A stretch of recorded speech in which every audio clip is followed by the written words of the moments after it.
Umlang joining the show. Kyle, thanks for coming on today. Excited to get your perspective on some UT Diamond Ball. Yeah, good to be here.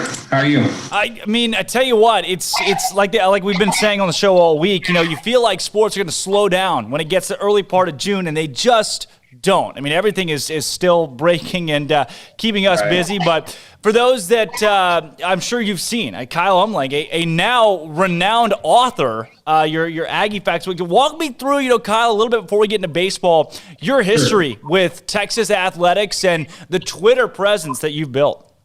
Yeah, so I hopped on to Twitter in 2019 for data-related purposes to try and learn more about how to visualize my data for grad school. And I found this whole college football world that I didn't know existed on Twitter. And I started posting stats, which is what I like to do in my free time. And they're blown up. They've blown up, and the more unique and weird they are, the better they do. And then it turned into people trying to come back with my stats with something else, and I would retort, and those would blow up even more. So now people call on me if they have a question about a stat, or if they need help with finding an answer for something, or if they just want me to rag on Aggies, which I love doing every day. So that's how I got here. Kyle, that turns into podcasts and now a book. I mean, take me through the book that seems to be doing just about as well as it can, your 101 Aggie Facts. Yes, it's so, as you know, on Thursdays, I post Aggie Facts. A lot of them are funny. A lot of them are hard-hitting journalism. They're fun to do, and they're all true. And so I don't know where I got the idea. I think it was during quarantine when there was nothing going on, no sports. I was bored, sitting at home. I was like, well, maybe I can make like a collector's item for people who might want it. And I started going through all my Aggie Facts from the past year. And I was like, man, I have a lot of them. And I picked my 100 best ones, or my 100 favorite ones, and put them all into a book. And now that's out for sale. Makes a good coffee table item or a good gift for your Aggie relative. Yeah, everyone loves it. I love it. One of today's, you've got across all sports, Texas A&M averaged 4 conference championships a season in the Big 12, but are only averaging 2 a season in the SEC. But all of these are so good. Again, Kyle Umlang on Twitter. You can find him there. A lot of data and analytics.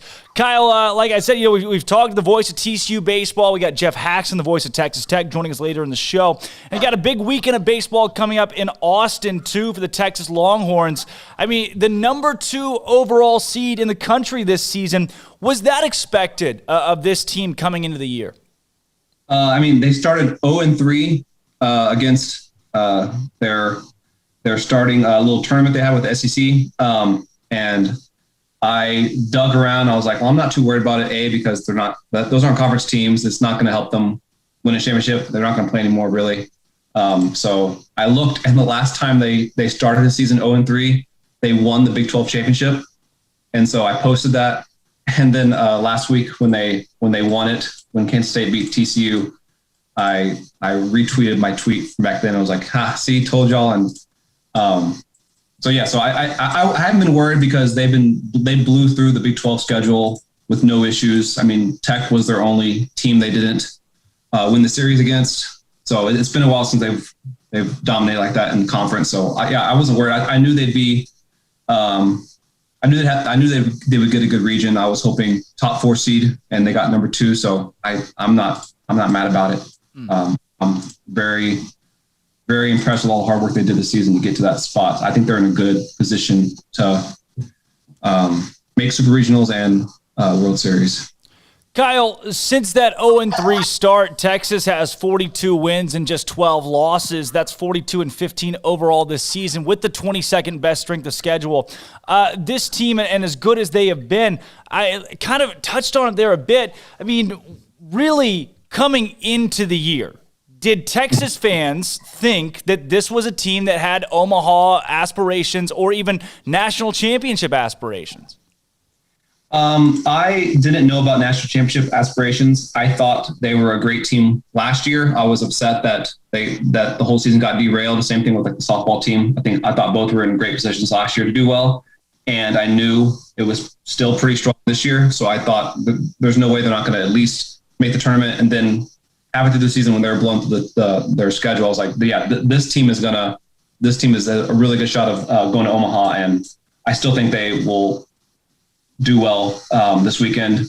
It might get a little hairy with the Super Regional if they have to play like Florida or something, but I'm pretty confident they'll do well. Kyle, with that, you got Arizona State coming to town, just 32-20 this year, RPI 40th best team.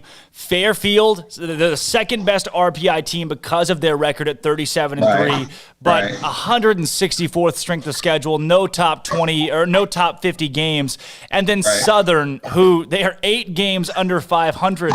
It seems like a pretty playable regional, fair regional for UT. Yeah.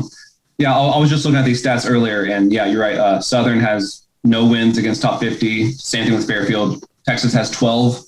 Pretty good strength schedule. Like you said, Fairfield, they play conference only, so their record indicates that. So I'm not really paying attention to their RPI. There's no way they're number 2 and Texas is 6.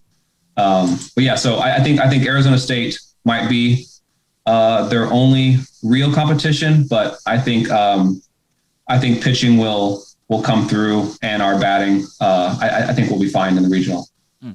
Kyle, with that, I'm seeing some of these batters. We saw Zubia Melendez come to Baylor earlier this year and really did well. Texas taking 2 out of 3 against the Bears in Waco before that Sunday game that Baylor was able to sneak up on UT. Looking for you around this team, are there any guys that kind of stand out to you as the bell cows of this Texas squad? I think Ivan Melendez, the Hispanic Titanic, was how he's known on the 40 acres. I always look for him to have a good game. He's got 11 home runs. He was 3 home runs away from like tying an NCAA record of consecutive home runs in games. I know he'll do well. We got crazy good pitching with Ty Madden. He was Big 12 Pitcher of the Year. We got a couple all Big 12 guys. Mike Antico. I think we got a lot of heavy hitters, a lot of good defense. You can list everyone really on the team. Texas so loaded this year. Top to bottom. We talked about last year would have been a big year for UT, and they've really past that COVID year, brought it back this season to have a solid squad that, again, Omaha aspirations. When it comes to playing in Austin, how crucial is it for this squad to be at home? It is the biggest advantage that you could think of. And now that it's 100% capacity, it was just said a couple of days ago or whatever, it's going to be bumping there. I don't think Dish has had a sold out game since probably 2018. Last time they went to the World Series. So it's going to be bumping. It's going to be loud fans, crazy fans. We got rested pitchers from going out early on the Big 12 tourney. I think we're going to step up and just maybe run roll everyone. Augie was there for so long and had such great success as the head coach of Texas with two national championships in 2002 and 2005. And, I'm looking here that 2014 World Series run that they were able to make. And then you go in the David Pierce era where now Pierce has been to that 2018 College World Series, but you're looking at, hey, in 6 seasons, he has got the opportunity to maybe go twice. What is your assessment of what Pierce has done to follow the legend? He's made tournament appearances 3 of the last 4 or 5 years, 2 of the last 3 full seasons. I think he's doing well.